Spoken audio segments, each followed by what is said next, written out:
When success meets social responsibility, you get Alessandro Tronco. Originally from Sicily, he arrived in America with only $5. His story will inspire you to reach beyond what you thought was possible to achieve your goals. Welcome to Lifeology.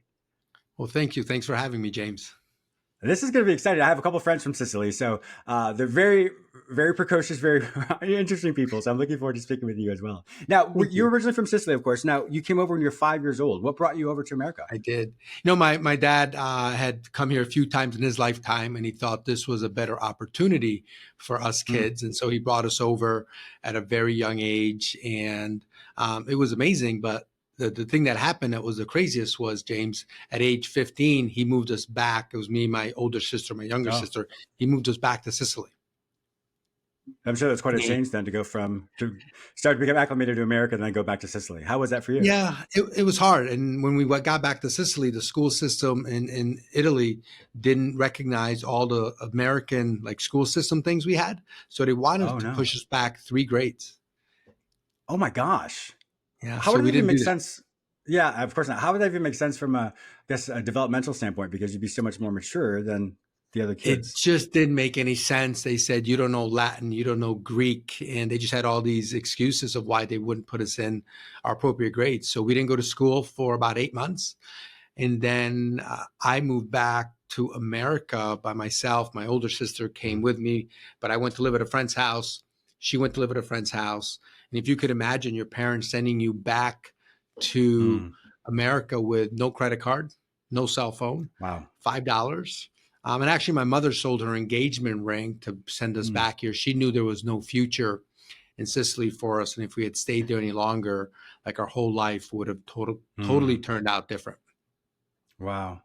I mean, that's to give you that opportunity by selling her wedding ring. That's amazing. Now to Yeah. come back with $5, how I can't imagine that. How was that for you? What were you experiencing? Yeah, it was hard. I mean, some of the stuff I blacked out. The human brain's pretty Yeah. amazing, but I don't remember Hmm. like who picked me up at the airport. I don't remember Mm. enrolling in school, and you just sort of figure it out. And it was the most challenging time in my life, but it was also what made me as an adult to be able to persevere, to be able to look at Hmm. challenges and say, how do I move forward? And you didn't Yeah. really have a choice. You're here, you're by yourself, you have no money. You sort of figured out. I went and got a job right away. I enrolled in school, and we were here 18 months without our parents. It wasn't like it was a Wow. month or 2 months. It was 18 months. Wow. And, but during that struggle was really how I became like the drive inside of me to Hmm. succeed really happened in that time Yeah. period. So although it was really difficult, it was really hard. And I really can't imagine, like I have kids now. I can't imagine sending my 15-year-old in another country with no money, no credit Yeah. card, and very little communication. So I give my mom a lot of credit for her Yeah. wisdom and her courage in having Yeah. to do that. Now we all have a form of resilience, but obviously you were not want to say forced, but you're put in a position where you Yeah. could either thrive or you could not thrive. So your options were simply that. Were there times when you're like, I just want to go back home. I don't really want to do this anymore. I just want to give up. Yeah, yeah, there was a lot of those times, and a few things helped. One, my older sister was a little more mature. She was only a year older. It's not, I mean, she was Hmm. 16, but she said we can't go back home because if we go back home, we're going to regret it for the rest of our lives. And so we had to stay. And then I had a couple of key like older mentors, and I didn't know they were mentors at the time, but Yeah. like my football coach, Andy Farragon, took me in, and in life we need those people, and they're Hmm. really God sent. And I Hmm. don't know what I would have done with a few key people in my life that said, "Hey, we can do this. You're not alone." Because a lot of the time you Yeah. just feel alone. And Yes. again, it's not like today that you can send a text message or call. Hmm. There wasn't a lot of communication, so I felt most nights like I was alone and I was sad. But I knew that for the better of my life and my family's future life, that I had to stick with it, and I had to just get through every day. What drew you towards becoming an entrepreneur? I don't like to be told what to do. And so I think part of it I was I hear don't really you. know if I could work for someone. But in my Yeah. opinion, the entrepreneur world is the hardest thing to do, but also gives you what you want out of life. And Yeah. and it's up to you. It's up to you whether you're going to make it or not make it. It's up to you what kind of life you want to live, what kind of hours you want to work. And so I did have that wisdom, even as a 21-year-old, to say, hey, I want to control my own destiny, because I knew my work ethic. I knew what I wanted to do as far as just doing something good for the world and helping people. And I just didn't want to go work a 9 to 5 and somebody else determine the level of success and how I rose in the ranks of corporate America. And so it made sense for me.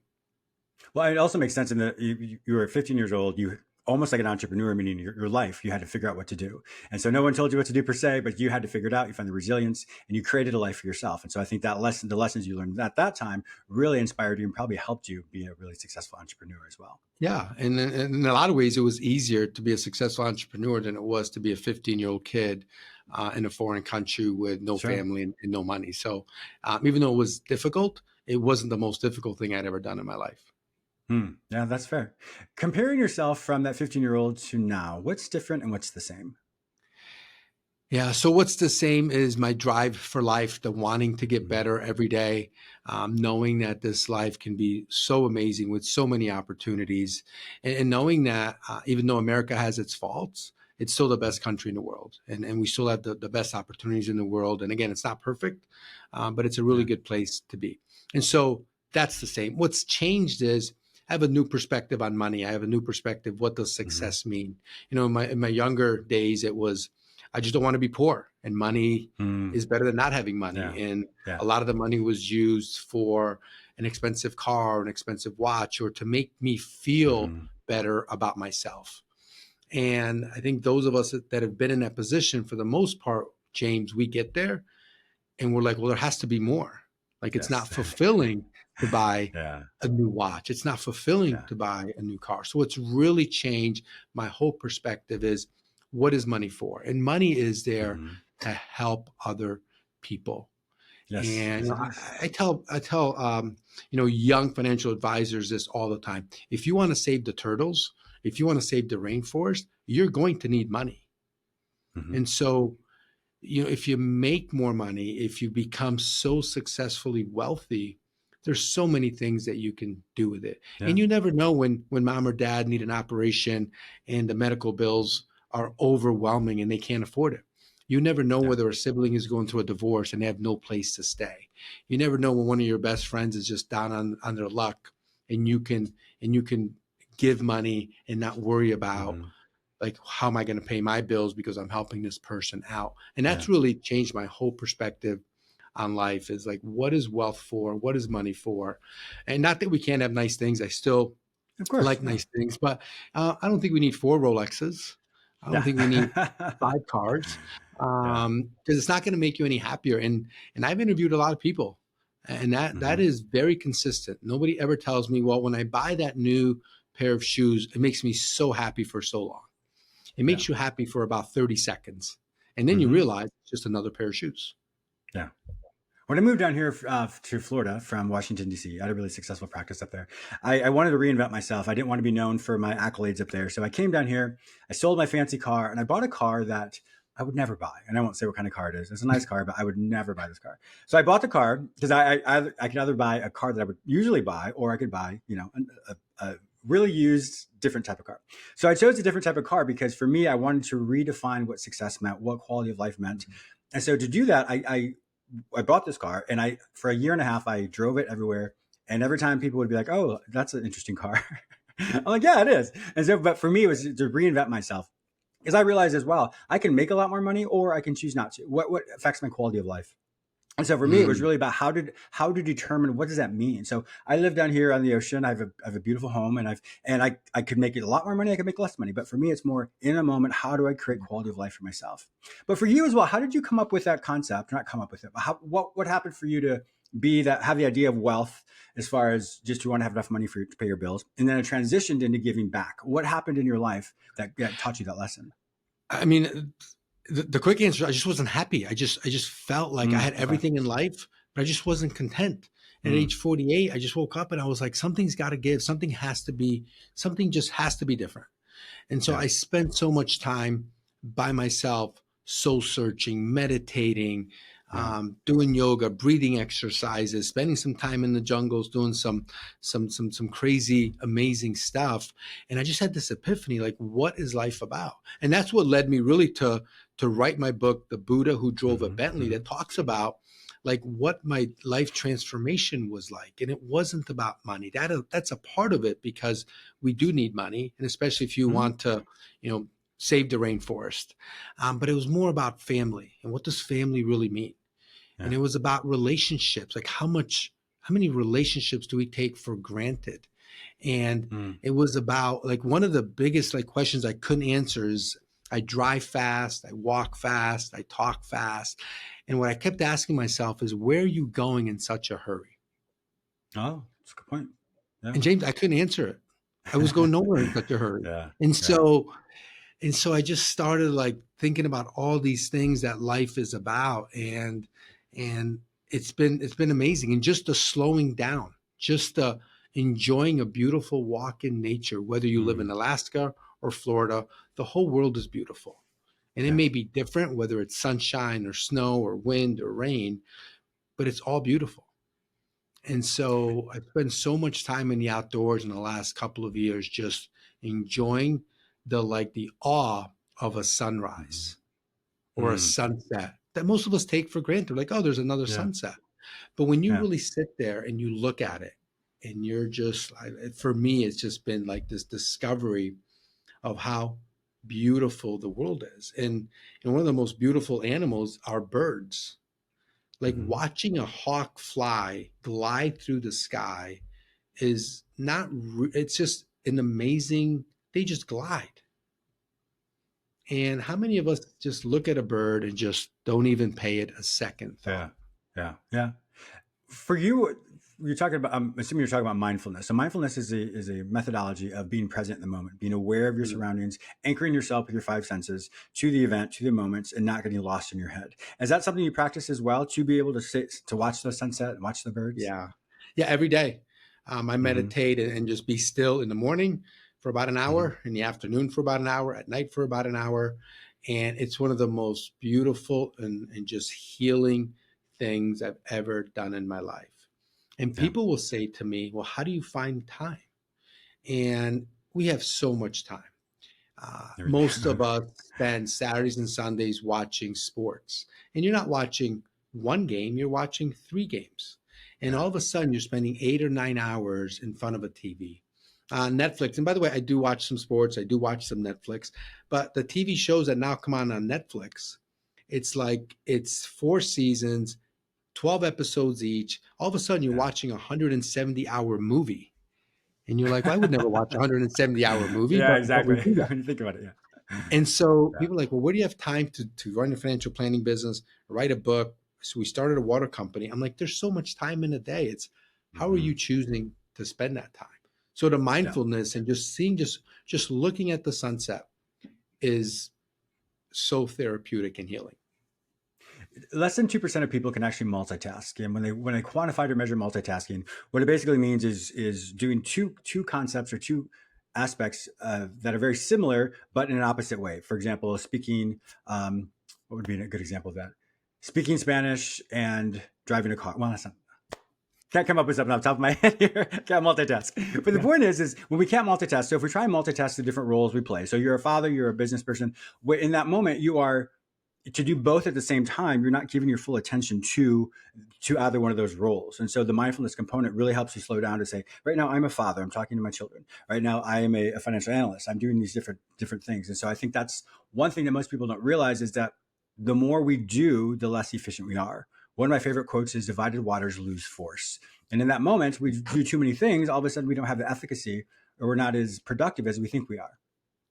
Yeah, I don't think you can multitask. I don't think it's a thing. I think people think they can, but they Yeah. can't. And a good example is, if somebody's on their phone and they're sending a text and you're talking to them, they don't hear you at all.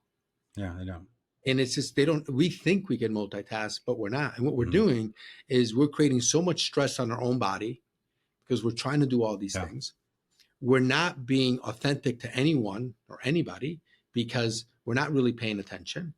And it's just really hurting our culture. It really, and I think it's hurting the younger generation so much not to be able to connect with people one-on-one, not to be able to sit there for an hour or 30 minutes or 10 minutes and not be on their phone, not to have a dinner conversation Mhm. without your phone being present. Like there's something there that's so pressing that you need it.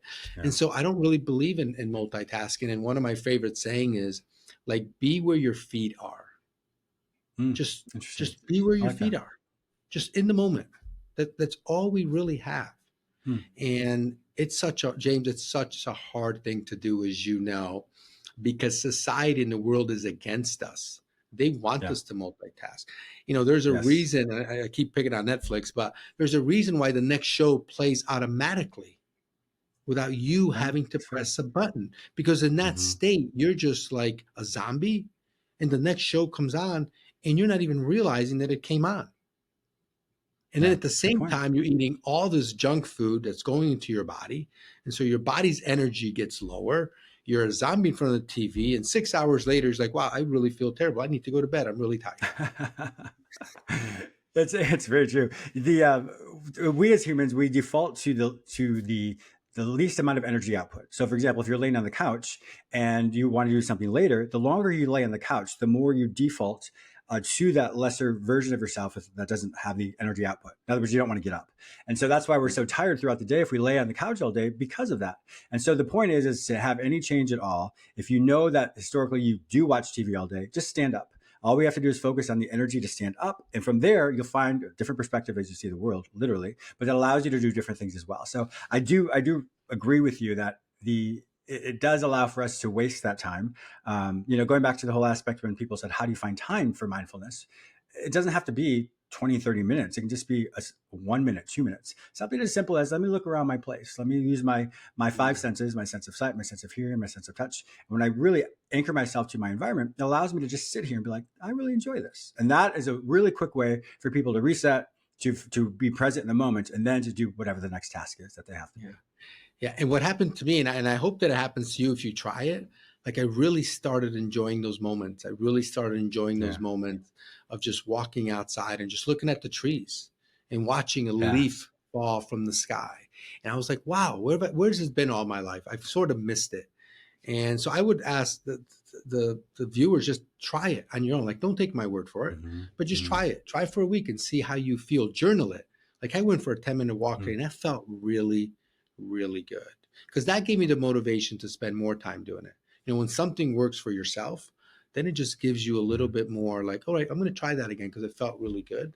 So I would say Yeah. try it for yourself. But we are missing this beautiful place. It's really beautiful outside, and most of us are missing it.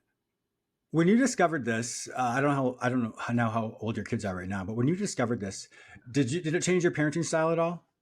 Yeah, a lot. My kids are Yeah. 19, 20, 22. Okay. But yeah, Right. you're more present. They kids are so Uh-huh. smart.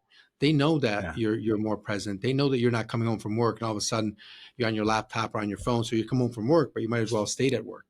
And so Mm. and it's Good point. affected them also because they're more aware. They spend more time outdoors. They're more aware of not having their phone because I don't have my phone. Mm-hmm. And again, they're Mm-hmm. still kids, and no one's perfect.